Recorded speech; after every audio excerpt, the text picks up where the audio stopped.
Innahu lakum aduwwum mubin. Sungguh iblis, syaitan itu adalah musuh kalian yang paling nyata, musuh yang paling real, musuh yang paling berbahaya. Nyata itu nampak berbahayanya, ya, kelihatan bahayanya. Baik, karena itu kita harus mengerti dengan dalam, harus punya strategi. Namanya musuh, kalau ingin dihadapi, kita mesti mengetahui triknya, strategi musuh, mengetahui kemampuannya, mengetahui kekuatannya, sehingga dengan itu mudah bagi kita kemudian untuk mengalahkannya. Nah, ini sudah kita bahas.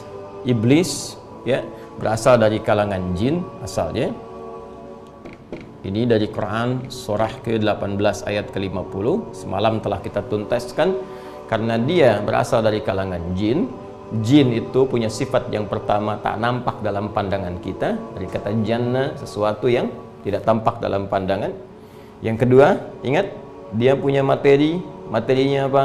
Di Quran surah ke-15 ayat 27. Semalam saya uraikan, wal janna khalaqnahu min qablu min naris samum. Sedangkan para jin itu kami ciptakan sebelum Adam, sebelum manusia, min naris samum, dari api yang menyala-nyala. Ya, dari api yang berkobar-kobar. Api itu suka nyambar, suka manas-manasin, ya. Kemudian nyambar-nyambar kemana-mana, provokatif, provokasi dan sebagainya. Ya, hal-hal yang menghadirkan, ya, pertentangan, hal-hal yang menghadirkan permusuhan. Karena itu nanti di dalam Al-Quran sering diungkapkan setan itu selalu membawa kepada permusuhan. Ya, sesungguh setan itu seringkali mengajak kalian kepada al-adawah. Ya, itu ditemukan misalnya di Quran surah ke-5 Al-Maidah ayat 90 sampai 91 itu. Ya. Teruskan. Kemudian dia tadinya taat, ya, lalu tertutup ketaatan itu dengan satu perbuatan buruk yang sangat luar biasa tinggi celaannya, yaitu sikap angkuh yang tak berkesudahan, sombong yang tidak ada ujungnya. Itu yang menggugurkan seluruh amalan-amalannya. Jadi kalau saya ilustrasikan, mohon izin sekali, semalam saya sampaikan, satu hari saja amalan dia, ya, di langit sana itu bisa jadi sama dengan 1000 tahun amalan kita di sini. Jadi kalau yang ribuan tahun beramal dengan sombong tak berkesudahan itu bisa hilang, maka bagaimana dengan manusia yang barangkali tidak menyerupai atau tidak selama, ya, bisa mengerjakan amalan itu seperti lamanya jin yang kelak kemudian menjadi iblis, tertutup kebaikan-kebaikan yang pernah dikerjakan dengan sombong tak berkesudahan, sehingga sesuatu buruk menutup kepada yang baik itu melekat kepada pelakunya, menjadikan namanya berubah menjadi apa? Iblis. Dan kejelekan sifat ini, bahayanya sifat ini, itu kalau dipertahankan bisa diwariskan kepada orang lain. Ya, ingin membuktikan, tapi membuktikan kesombongan, membuktikan keangkuhan. Ketika mulai mengajak orang lain, ketika mulai disalurkan pada orang lain, pihak yang lain, untuk menjauhkan manusia, untuk menjauhkan pihak-pihak lain dari ketaatan terhadap Allah Subhanahu wa Ta'ala, maka kita telah bahas namanya berubah menjadi apa? Syaitan. Dari kata syaitana, ya, yang menjauhkan dari segala nilai kebaikan, dari rahmat Allah Subhanahu wa Ta'ala. Maka ketika melekat itu kepada satu makhluk, berubah nama menjadi apa? Syaitan. Makhluk ini umum sifatnya. Ya, ini umum. Walaupun pelaku utamanya tetap iblis dan turunan-turunannya. Tapi kalau ini diwariskan kepada apapun yang sifatnya makhluk, benda, hidup atau mati, ya, yang bisa menjauhkan kita dari Allah, dari ketaatan terhadap Allah, maka benda itu menjadi apa? Syaitan. Ya, persis sama. Iblis nggak kelihatan, ya, nih dengan sifat ini. Dia ngajak manusia, dia bisikin, ya, ke dalam jiwa manusia misalnya, jangan sholat dulu, jangan zakat, tunda aja sampai Ramadan, jangan-jangan Rajabnya meninggal, gitu kan? Jangan infak dulu, jangan baca Quran dulu, diikuti. Itu iblis pada saat itu menjadi apa? Setan. Tapi kemudian yang paling berbahaya ketika iblis menggunakan proksi.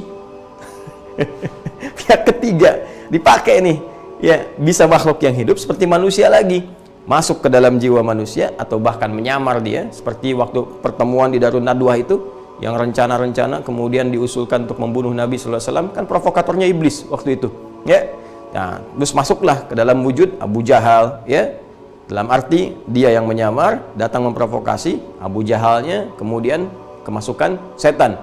Makanya saya katakan lebih mudah mengatasi setan, mengalahkan setan dibandingkan manusia yang kesetanan, ya. Akhirnya dia mengusulkan untuk bunuh saja, siapkan pasukan khusus dan sebagainya. Akhirnya apa yang terjadi? Yang terjadi adalah manusia-manusia itu menjadi proksinya iblis. Ya, wujudnya manusia, tapi sesungguhnya isi dalamnya telah terpenuhi oleh misi dan visi iblis. Menjadilah setan. Karena itu Allah menekankan setan itu bisa berwujud jin ataupun manusia. Minal jinnati wan nas. Bisa benda mati. Jika benda mati itu yang tak bernyawa menjauhkan kita dari Allah Subhanahu wa ta'ala. Misal TV itu bisa jadi setan. Ketika televisi itu menghadirkan program-program yang sekiranya dengan program itu menjauhkan manusia dari ketaatan kepada Allah. Makanya hati-hati, jangan menjadi agen-agen acara-acara yang menjauhkan manusia dari ketaatan kepada Allah. Ya, bikin acara yang menyimpang, bikin acara yang menjauhkan orang-orang dari ibadah, bikin acara yang bahkan menafikan Tuhan, itu paling berbahaya. Ya, atau bahkan TV-nya sendiri, ya, acaranya tayang pas di waktu sholat, sehingga orang-orang melalaikan sholat. Bisa, handphone, hati-hati, bisa jadi setan.